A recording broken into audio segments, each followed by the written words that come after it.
सभी को नमस्ते जी। संध्या के प्रथम भाग में हमने संध्या के महत्व को जाना। संध्या किस लिए अनिवार्य है हमने यह भी जाना। हमने यह भी जाना कि संध्या मनुष्य मात्र के लिए क्यों आवश्यक है।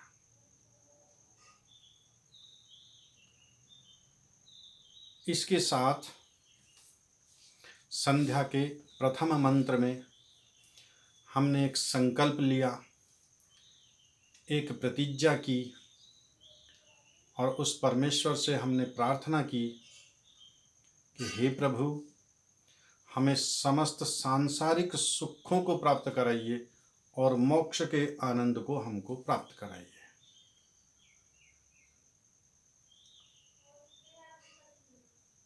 ईश्वर से जब हमने यह प्रार्थना की तो ईश्वर ने कहा कि इस संसार में मैंने भिन्न भिन्न पदार्थ उत्पन्न किए हैं, भिन्न भिन्न ऐश्वर्य इस संसार में विद्यमान हैं। जो भी पदार्थ, जो भी ऐश्वर्य, जो भी संपदा, जो भी धन ऐश्वर्य, जो भी सुख संपदा तुम प्राप्त करना चाहो तो कर लो। मैं तुम्हें एक ऐसा सर्वोत्तम साधन दिए दे रहा हूं कि जो संसार के समस्त पदार्थों को तुम्हें प्राप्त करा सकता है और मोक्ष के आनंद को भी इसी साधन के द्वारा तुम प्राप्त कर सकते हो। तो परमेश्वर ने उस लक्ष्य की प्राप्ति के लिए जो हमने संकल्प लिया, जिसकी हमने ईश्वर से प्रार्थना की, उस लक्ष्य की प्राप्ति के लिए परमेश्वर ने हमें यह शरीर दिया। इस शरीर के माध्यम से हम संसार के प्रत्येक पदार्थ को प्राप्त कर सकते हैं। इस संसार में ऐसा कोई पदार्थ नहीं जो हमें अलभ्य हो, जिसको हम प्राप्त ना कर सकते हो। अब यह शरीर उन सर्वोत्तम पदार्थों को प्राप्त करने का साधन है। तो इस साधन को सुरक्षित रखना, सुदृढ़ रखना, निरोगी रखना, बलवान रखना, यह हमारा कर्तव्य है, यह हमारा दायित्व है। तो इस कर्तव्य को पूरा करने के लिए, इस दायित्व को पूरा करने के लिए, अपने शरीर को स्वस्थ, बलवान, दृढ़, निरोगी रखने के लिए उस परमेश्वर से हम इस मंत्र के द्वारा प्रार्थना करेंगे। आज के मंत्र में हम ईश्वर से प्रार्थना करेंगे और इसके साथ साथ हम अपने शरीर का निरीक्षण परीक्षण भी करते रहेंगे कि इस शरीर में किसी प्रकार का कोई दोष ना आने पाए। यदि शरीर में दोष आ गया, यदि यह शरीर रोगग्रस्त हो गया, तो हमारा इतना बड़ा जो लक्ष्य है, जो संसार के सर्वोत्तम पदार्थों को प्राप्त करने का और मोक्ष के आनंद को प्राप्त करने का, वह लक्ष्य हमसे पीछे छूट जाएगा। तो उस लक्ष्य की प्राप्ति के लिए आइए इस मंत्र का अवलोकन करते हैं। इस मंत्र को हम कहते हैं इंद्रिय स्पर्श मंत्र। इससे हम अपने शरीर में जो हमारी 5 ज्ञानेंद्रियां हैं, कर्मेंद्रियां हैं, इनको हम जल लेकर के स्पर्श करते हैं जल के द्वारा। इससे हम परमपिता परमात्मा से प्रार्थना करते हैं कि हमारे इन अंगों में बल, ओज, तेज विद्यमान रहे। यह हमारा शरीर सुदृढ़, बलवान, स्वस्थ, निरोगी रहे, ताकि हम अपने उस महान लक्ष्य को प्राप्त कर सकें। आइए मंत्र का अवलोकन करते हैं, साथ साथ प्रतीक के रूप में क्रिया भी करते रहेंगे कि इस प्रकार हम जल से अंग स्पर्श करते हैं। हथेली में इस प्रकार जल लेते हैं, इन 2 उंगलियों से हम अंग स्पर्श करते हैं। ओम वाक वाक, ओम प्राणः प्राणः, ओम चक्षुश्चक्षुः, ओम श्रोत्रं श्रोत्रम्, ओम नाभिः, ओम हृदयम्, ओम कंठः, ॐ शिरः ॐ बाहुभ्यां यशोबलम् ॐ करतलकरपृष्ठे।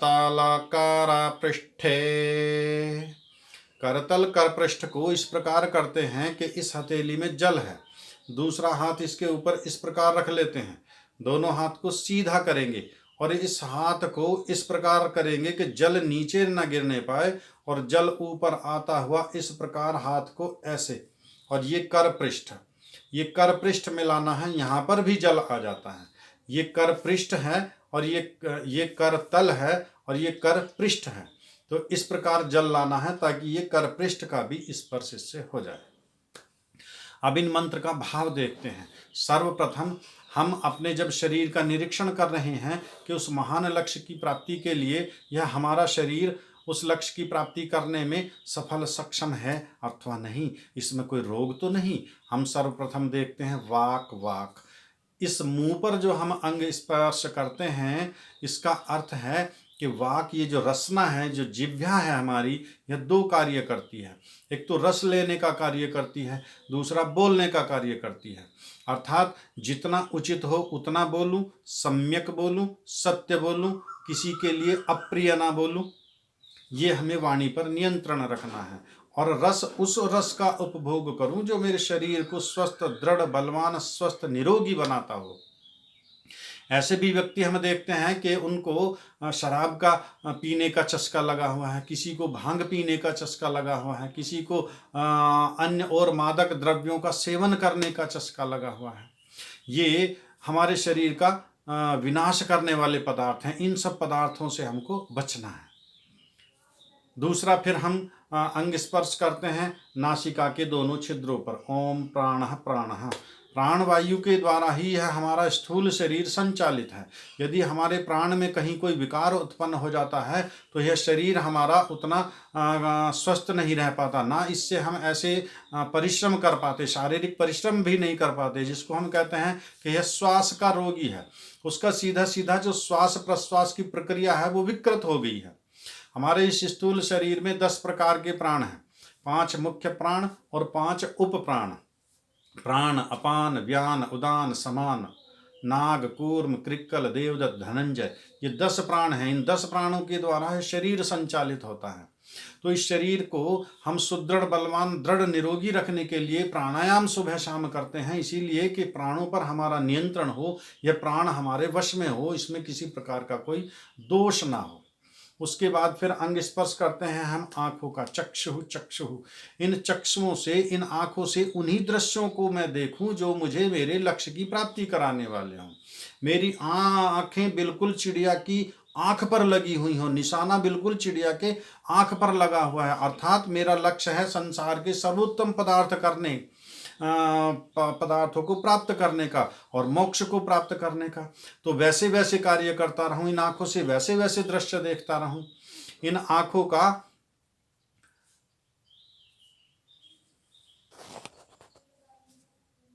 इन आंखों को स्वस्थ रखने के लिए, बलवान रखने के लिए, दृढ़ रखने के लिए मुझे सम्यक परिश्रम करना होगा, पुरुषार्थ करना होगा, तभी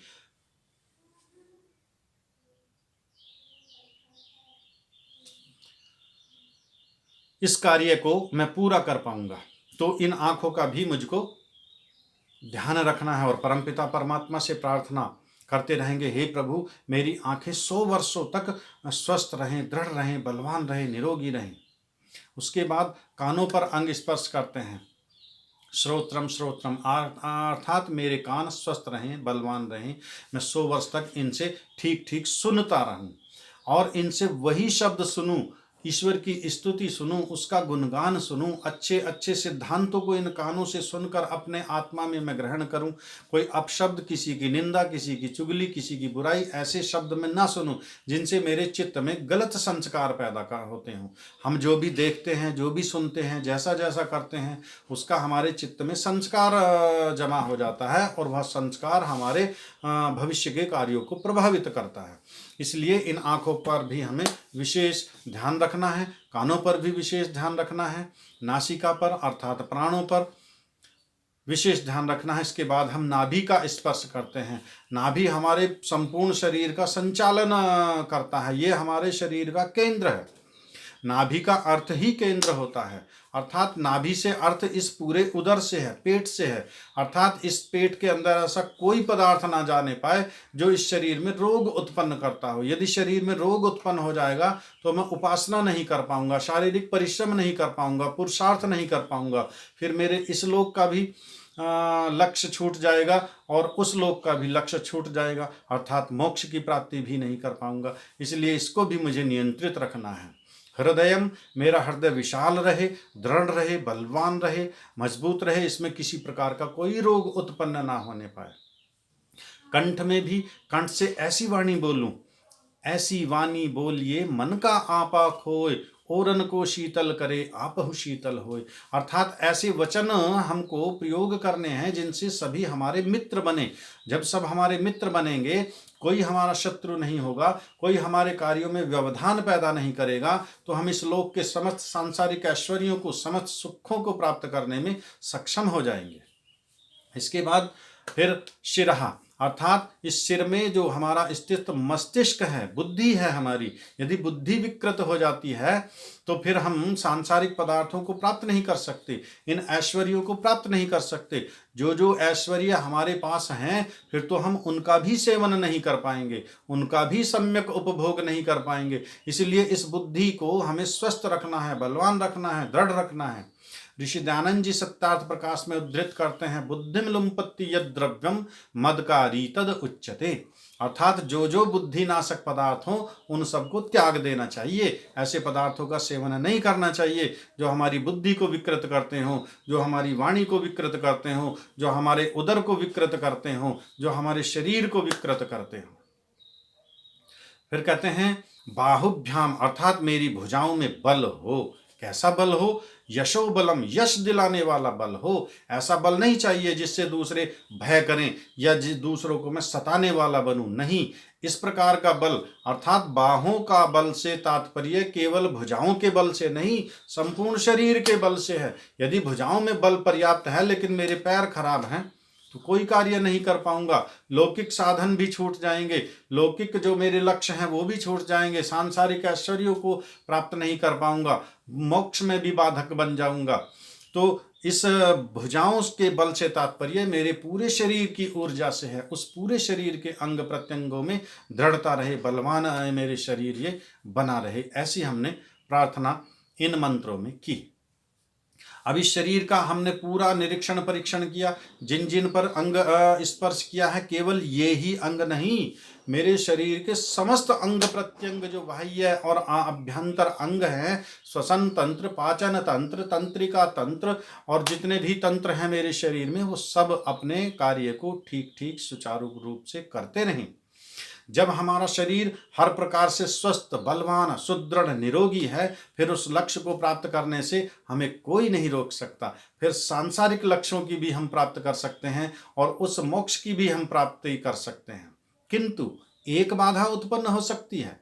जब हमने यह शरीर का निरीक्षण परीक्षण कर लिया है, यह स्वस्थ, दृढ़ है, सुदृढ़ है, बलवान है, निरोगी है, अब हम देखते हैं यहाँ पर एक दोष उत्पन्न हो सकता है कि हमारे अंदर अहंकार भाव आ सकता है।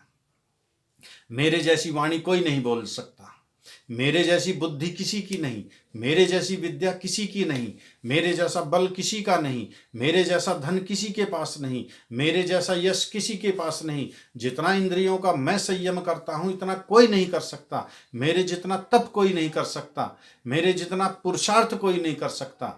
इस प्रकार से अहंकार उत्पन्न हो जाता है। ये अहंकार हमारे दोनों लक्ष्यों में बाधा पहुंचाता है।